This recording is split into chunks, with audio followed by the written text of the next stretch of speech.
항암제로 살해당하다. 자, 이 책은 일본에서 출간된 책이 한국어로 번역되어져 나온 책이 되겠습니다. 머릿말에 보시면은 매년 전국에서 25만 명에 이르는 사람들이 암 치료로 인해서 목숨을 잃고 있다. 나는 이 전율적이고 충격적인 사실을 암 전문의들의 증언을 섞어서 여러분들에게 전달하려고 한다.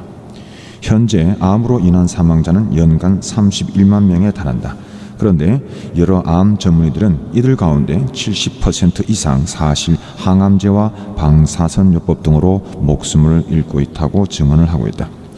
만약에 여러분이나 가족이 암이라는 진단을 받는다면 틀림없이 병원에서 항암제, 방사선 치료, 수술이라는 치료를 강제적으로 받게 될 것이다. 이것을 암의 3대 요법이라고 불리고 있다. 그런데 실제로 25만 명에 이르는 암 환자의 대부분이 암이 아닌 이 3대 치료법으로 말미암아 목숨을 잃고 있다는 사실이다. 암은 항암제로 치료할 수 없다. 이 말은 일본 후생성의 담당 전문가니 한 대답이다. 우리에게는 매우 충격적인 발언이다. 게다가 이 담당자는 항암제에는 발암성이 있다라는 사실도 인정했다. 이는 항암제를 암 환자에게 투여하면 다른 부위에도 암이 발생할 수 있다는 뜻이다. 또한 암세포는 곧바로 항암제의 내성을 가져서 항암제를 무력하게 만든다라고 후생성의 담당 전문가는 대수롭지 않다는 듯 말하고 다음에 말을 덧붙였다. 이것은 모두가 다 잘 알고 있는 사실입니다.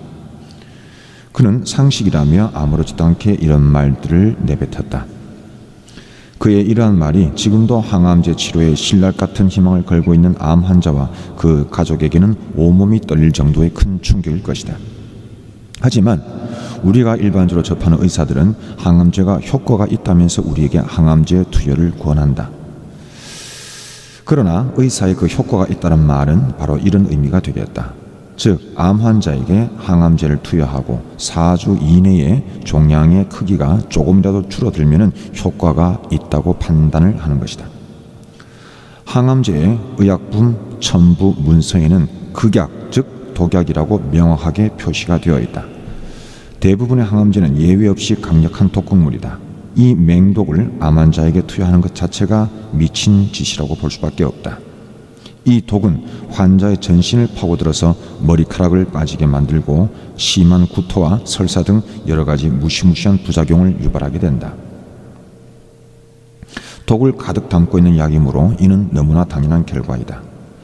이 독으로 인해서 몸 안에 있는 조직, 기관이 비명을 지르고 절규를 한다.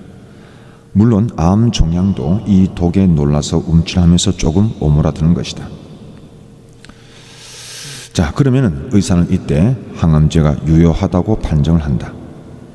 불과 10명 가운데 1명 정도, 그것도 불과 4주 사이에 조금이라도 종양의 크기가 줄어들면은 효과가 있다고 본다니 어처구니가 없다. 게다가 나머지 9명의 암세포는 꿈쩍도 하지 않는다. 사람의 수명은 4주가 아니다. 왜 반년 혹은 1년 정도의 시간을 두고 관찰하여 그 유효성을 판정하지 않는 것일까? 여기에는 중대한 이유가 있다. 항암제의 독으로 인해 일시적으로 줄어든 암세포를 오랜 기간을 두고 자세히 관찰하면 또다시 증식하기 때문이다.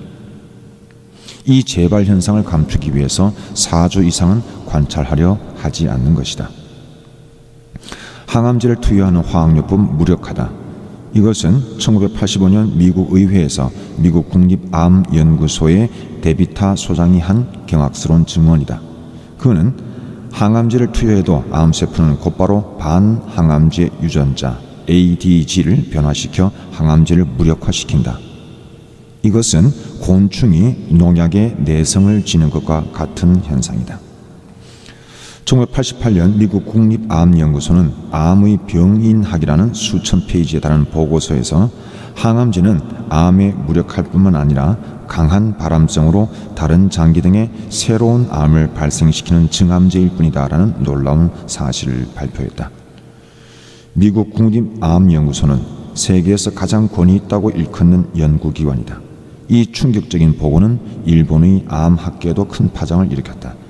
하지만 그러한 사실이 환자들에게는 절대 알려지지 않도록 함구령이 내려졌다. 그 이유는 바로 암 환자 치료로 얻을 수 있는 엄청나고 막대한 수익을 포기하기 싫은 제약회사라든가 또 의료기기를 만들어내는 업체들의 로비에 의한 것으로 추정되어지고 있다. 따라서 항암제 치료란 암 환자에게 효과가 없는 독을 투여하기 위한 행위나 마찬가지다. 그 맹독의 부작용은 특히 암세포와 싸우는 림프구를 생산하는 조혈 기능을 철저하게 파괴한다. 항암제를 투여하게 되면 우리 몸에 있는 자연적인 면역세포는 전혀 맥을 못 추게 된다. 항암제는 오히려 장기적으로 봤을 때 암을 증식시키고 더욱더 악성화시켜서 결국 독으로 환자의 목숨을 빼앗아간다. 한마디로 환자를 독살시키고 있는 것이다. 방사선 치료도 마찬가지다. 방사선은 우리 몸에서 가장 중요한 면역세포를 완전히 괴멸시키는데 이에 따른 부작용은 항암제보다 더욱 심각하다고 전문의는 경고한다.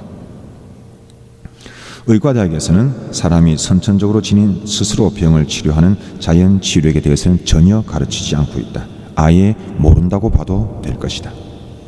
나는 이 말을 듣고 할 말을 잃을 정도로 놀랐다. 이것이 사실이라면 이것은 의학교육이 아니라 의학과학육이라고 불러도 좋을 것이다. 음식과 마음 그리고 몸을 무시하고서야 어떻게 그 행위를 의료라고 할 수가 있겠는가. 그런데 일본에서는 이런 부분을 묵살한 의료라는 이름의 살인행위가 아주 정당하게 행해지고 있다. 그 전형적인 예 가운데 하나가 바로 암치료가 되겠다. 암으로부터 목숨을 구한 사람은 바로 의사가 치료를 단념한 사람이라는 우스갯소리가 있을 정도이다. 우리는 암에 걸리지 않도록 주의해야 하고 그리고 암에 걸렸더라도 놀라운 면역세포의 회복력으로 본래 생명을 지속할 수 있도록 해야 된다. 이것을 위한 구체적인 방법과 치료법 그리고 희망을 이 책에 실어둔다.